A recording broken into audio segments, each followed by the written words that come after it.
Ya, ini kita menerima banyak pertanyaan, Ya. khususnya terkait dengan ada nggak program P2P untuk E7 gitu kan? Ya.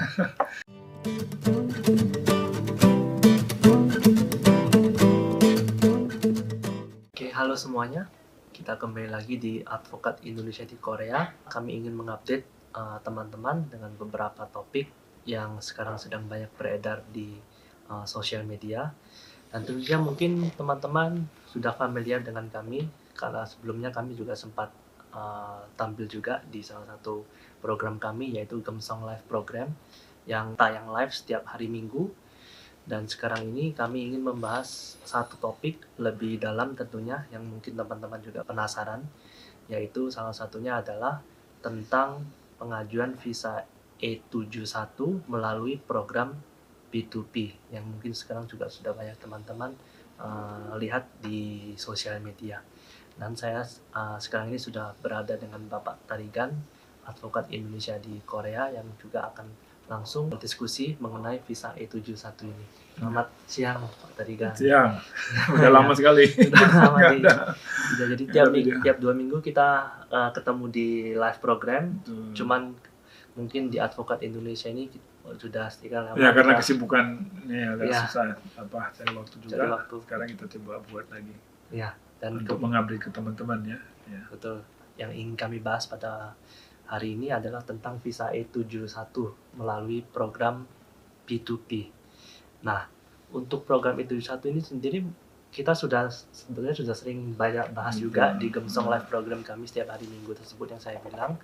Namun ya masih juga banyak sekali pertanyaan yang dipertanyakan kepada kami, kepada Gemsong tentang visa E71 ini seperti apa kira-kira kebenarannya, seperti apakah memang ada jalan jalurnya supaya bisa masuk ke Korea dengan visa E7 P2P ini. Kalau dari Pak Tarika sendiri kira-kira gimana kalau mengenai jalur P2P ini, apakah memang ini masih baru awal atau memang betul ada ceritanya P2P atau seperti apa mungkin? Ya, ini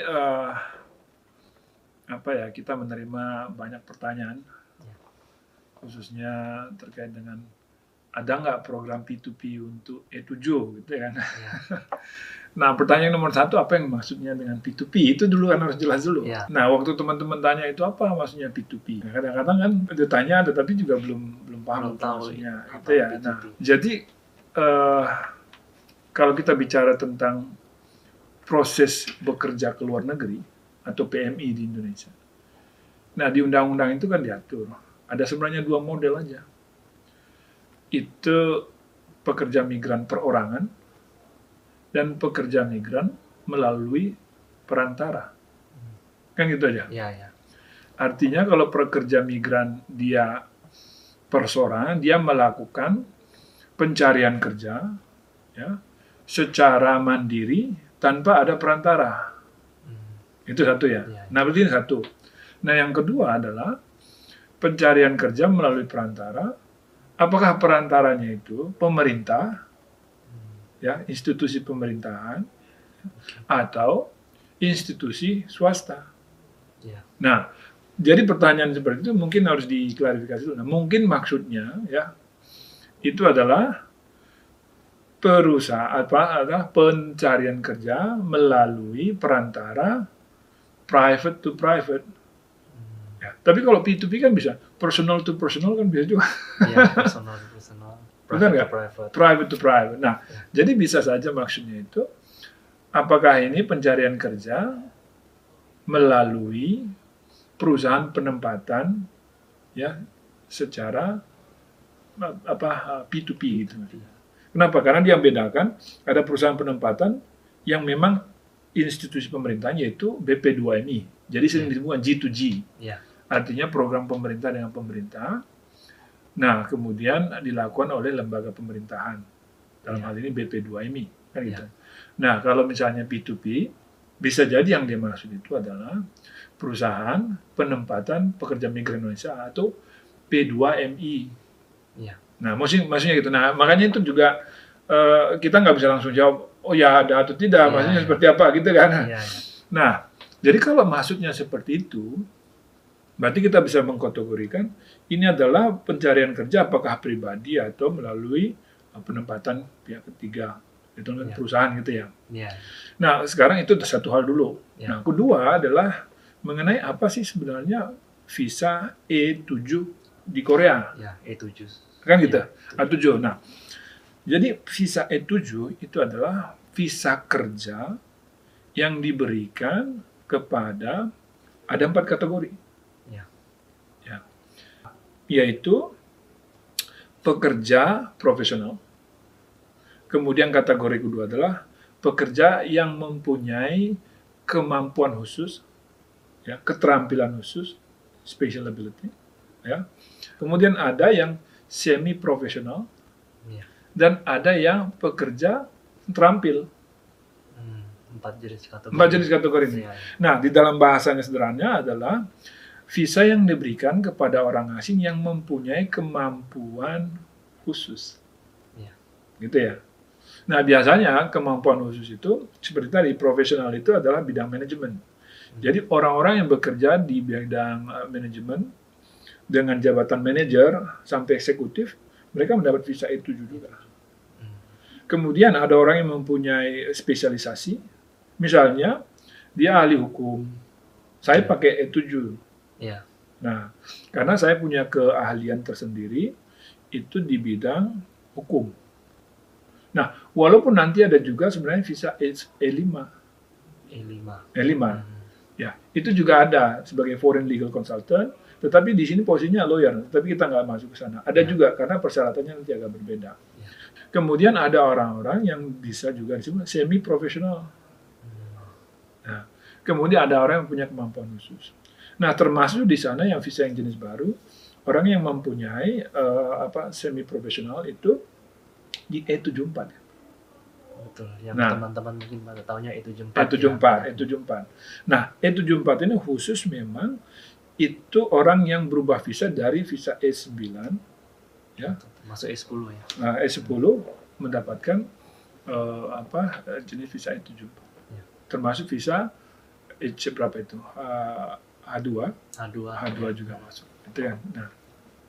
Nah, apa artinya jenis visa yang khusus untuk orang yang punya kemampuan orang asing? Nah, berarti harus ada 2 hal. Maka persyaratan utamanya pasti 2 hal ini. Dari sisi pendidikan dan dari segi pengalaman. Nggak bisa orang disebut dengan langsung disebut dengan ahli, profesional, tanpa ada terampil, tanpa ada 2 hal ini. Ya. Nah, pendidikan ini bisa dalam bentuk formal, tapi juga bisa bentuk pelatihan-pelatihan lain. Nah, oleh karena itu, kedua-duanya ini pasti harus diminta. Pengalaman kerja dan juga pendidikan. Nah, kalau hanya satu, kemungkinan enggak. Nah, misalnya seorang yang katakanlah yang punya kemampuan, katakanlah namanya skill worker, maka minimal dia sudah harus 5-7 tahun pengalaman kerja, terlepas dia punya latar belakang pendidikan yang lain. Nah, oleh karena itu, misalnya pendidikannya dia S1, itu minimal pengalaman kerjanya ada tertentu kan, minimal mungkin 3 tahun, tergantung jenis pekerjaannya. Maka jenis pekerjaan ini khusus. Ya. Jadi bukan pekerjaan yang sama seperti yang dilakukan oleh teman-teman di E9. Nah, yang teman-teman di E9 ini yang sudah punya skill dan juga semi profesional dipindah statusnya kan. Tetapi minimal 5 tahun kan. Minimal 5 tahun. Jadi artinya untuk bisa ke E7 ini tanpa ada pengalaman tidak mungkin. Ya, kalau dipersyaratkan tidak ada pengalaman, misalnya, ya kamu hanya training aja, kamu punya skill ini, kamu punya gelar ini satu, tidak mungkin. Karena tidak memenuhi kualifikasi, prinsip dasarnya ini adalah untuk pekerja profesional, untuk terampil, dan juga semi profesional, dan juga orang yang mempunyai keterampilan khusus.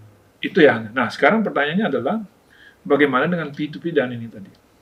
Nah, karena pekerjaan ini adalah sifatnya profesional, ya, dan juga untuk pekerjaan-pekerjaan yang khusus, maka tidak memerlukan sebenarnya perantara. Bisa langsung. Bisa langsung. Orang kalau misalnya ada jobnya di situ bisa mengajukan. Nah, sama seperti saya waktu datang ke Korea atau waktu di Korea pun saya mengajukan itu kan tanpa harus perantara. Nah, apakah pemerintah? Tetapi kalau ada perantara boleh nggak? Ya boleh. Iya. Benar. Orang perantara ini kan membantu, tetapi tidak diwajibkan untuk itu. Kecuali untuk pekerjaan seperti S9 memang diatur demikian. Iya, harus Bahwa harus melalui lembaga setingkat yang dikelola oleh pemerintah. Iya. Tetapi jenis lain itu sifatnya bisa langsung secara perorangan. Tetapi apakah bisa ada program P2P, misalnya melibatkan orang pihak ketiga, perusahaan yang menempatkan? Ya kalau membantu menghubungkan, ya boleh-boleh saja. Kan gitu. Iya, iya. Nah, itu ya prinsipnya seperti itu. Iya. Nah, ini mungkin yang perlu teman-teman ketahui. Tetapi itu bukan baru. Karena Udah lama prinsipnya dari awal pun, Iya. orang sudah bisa mengajukan secara mandiri. Dan Iya. pihak ketiga pun dari awal kalau ada yang mau menghubungkan, ya silakan. Iya. Dari awal sudah ada ya. Program apa? Maksudnya bukan program ya, visa E7 ini sudah lama sekali. Sudah lama cuma dari mungkin baru sejak awal juga sudah ada. akhir-akhir ini yang mungkin baru nggak entah kenapa jadi viral lagi di sosial Iya, media iya. tentang Nah, E7. makanya kita kurang paham Iya. juga maksudnya seperti apa. Tetapi prinsipnya untuk E7 ini adalah untuk pekerja tertentu ya, jenis pekerjaan tertentu ya. Iya. Yang tadi ada 4 kategori tadi, Iya. profesional, semi profesional, kemudian terampil sama tadi yang punya kemampuan khusus. Iya. Nah, jumlahnya itu jenis pekerjaan ini banyak. Hmm. Nah, itu ada sekitar 80-an jenis pekerjaan kan. Jenis pekerjaan. Nah, setiap pekerjaan itu ada persyaratannya. Makanya kalau pertanyaan, boleh nggak kami dapat misalnya E7?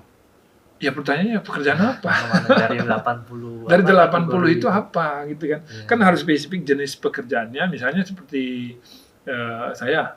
Oke, saya boleh nggak mengajukan dapat E7 untuk jenis pekerjaan di bidang hukum yang punya kualifikasi bekerja di kantor hukum. Iya, iya. Nah, kan jelas. Iya. Ya tinggal dicek di situ ada, pasti ada di sana. Nah, misalnya seperti persyaratannya adalah minimal 3 tahun sudah praktek, Iya. ya punya license. Iya. Nah, punya gelar minimal pendidikan sudah lulus avokatnya. Itu persyaratan. Jadi paling tidak kan 3 tahun ya. Iya. 3 tahun pengalaman, kemudian sudah punya license-nya. Sudah itu prinsip dasarnya. Salah satu. Iya, jadi nggak mungkin. Saya udah lulus advokat. Nah, boleh nggak? Nggak bisa karena dibutuhkan minimal 3 tahun kerja. Ya. pengalaman kerja. Gitu. Nah, kalau misalnya saya ada juga yang misalnya orang boleh nggak saya dapat visa E7 untuk apa? Untuk masak? Boleh. Boleh. Misalnya dia udah bekerja selama 10 tahun sebagai koki. Sebagai koki. Nah, tapi bayangkan selalu saya menyampaikan tadi. Nah, pendidikannya apa? Nah, dulu dia tapi ada kursus-kursusnya, kemudian ada sertifikatnya. Tetapi 10 tahun loh. Nah, kalau dia punya gelar yang S1 mungkin jadi 7 tahun. Nah, punya gelar misalnya lebih tinggi lagi, diperpendek lagi. Seperti itu. Jadi nggak ada jawabannya simpel ya dan tidak. Nah, seringkali teman-teman bertanya, jawabannya bisa atau enggak gitu lah. Nah, kalau kita menjawabnya bisa. Nah, tapi kan bisa keliru. Iya, iya. Nah, tidak bisa kita juga belum tentu jawabannya benar. Iya. Ya, karena kita harus mengecek seperti itu. Iya. Nah, oleh karena itu teman-teman harus mengetahui prinsipnya ini bahwa secara prinsip untuk E7 itu bisa di-apply sendiri. Tanpa harus ada perantara. Tanpa harus perantara. Dan tidak harus seperti E9 yang harus memang melalui program pemerintah. Dan untuk S10 walaupun secara prinsip sebenarnya itu mandiri, tetapi secara historis sudah melibatkan memang ada kelembagaan tertentu dan pihak agensi di sana. Tapi secara prinsipnya sebenarnya S10 pun itu pada dasarnya adalah orang bisa mengajukan sendiri. Ya. Gitu. Untuk menjelaskan juga misalnya teman-teman mungkin ada yang bingung, ada yang bilang E71, E72, 3 tempatnya seterusnya. Mungkin itu apa yang tadi Bapak tadi kan bilang bahwa ada 4 kategori. Iya. Nah, yang dimaksud kategori yang tadi itu dari E71 sampai E74 itu mungkin untuk apa kategori-kategori. Iya, kategorinya itu. Jadi memang ada 80-an jenis pekerjaan, teman-teman. Nah, dan itu dari pihak imigrasi mereka punya kode-kode sendiri. Ya, ada kodenya sendiri. Nah, tapi jadi jangan berpikir bahwa E7 saja itu enggak. Jadi ada banyak kodenya. Ada kode-kode sendiri.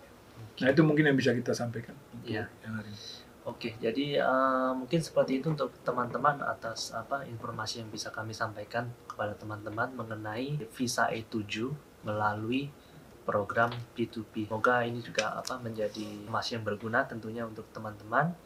Dan perlu kami sampaikan bahwa informasi yang sekarang kami diskusikan selama ini hanya sekedar informasi yang masih bersifat umum. Dan terima kasih sudah menonton video ini. Kami akan terus kembali dengan update-update lebih baru lagi tentunya tentang visa, keimigrasian, ketenagakerjaan maupun hukum di Korea.